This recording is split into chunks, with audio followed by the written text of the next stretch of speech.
손학규 고문은 안철수 대표와의 비공개 회동에서 안 대표도 자유한국당과의 통합은 얘기가 없는 것 같다며 나는 보수 통합을 얘기한 바 없고 개혁적 중도 통합을 오랫동안 주장해 왔다고 밝혔는데요. 자, 손학규 고문의 입장은 어떤 걸까요, 의원님?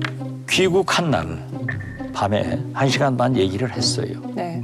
그리고 그 다음 날 제 아내를 위해서 부부가 오셔가지고 또 저하고 1시간 동안 얘기를 해서 우리가 눈빛 보고 척척하면은 입맛 아니에요?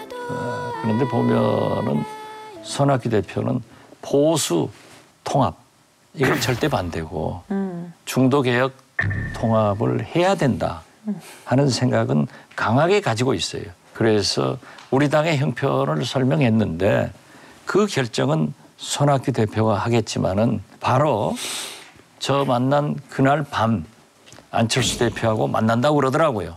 그런데 제가 알고 있기로는 안철수 대표가 중도통합 추진위원장을 맡아달라 하니까 거절한 것으로 알고 있습니다. 그분이 어떤 결정을 하려는지는 모르지만은 하나 분명한 것은 보수 대통합은 반대하고 중도개혁 통합을 추진해야 된다 하는 생각을 갖고 있기 때문에 저는 다른 정당과 통합하는데 상당히 걸림돌이 될 것이다. 저는 그렇게 봅니다. 저는 근데 꼭 그렇게 생각하지 않는 게 우리 박 의원님께서 말씀하시는 거는 지금 손학규 고문의 어떤 말에 대해서 자꾸만 이렇게 방점을 찍으시는데 언어에 대해서 사실은 이제 크게 봐야 되거든요. 그분이 왜 들어왔냐 이거죠.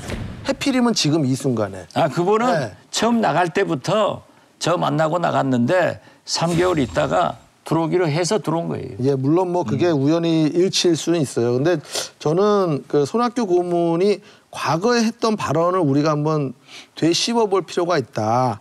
그 지난 그 대선 전에도 그때 손학규 고문이 뭐라고 그랬냐면 바른정당과 통합에 준하는 연대를 해야 된다.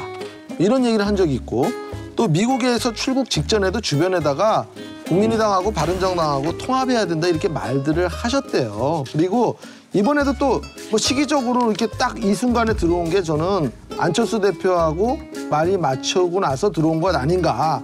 게다가 또 확실한 거는 21일 그 오후에 공항에 누가 나가냐면 하태경 바른정당 의원이 또 마중을 나갔죠.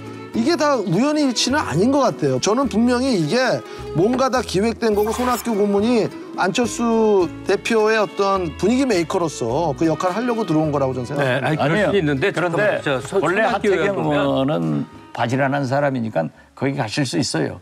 그런데 손학규 대표가 전정배 정동영도 만나고 유승민도 만나보겠다. 근데 또 조금 이상하게 생각해요. 영어 단어에 who cares란 말 있죠.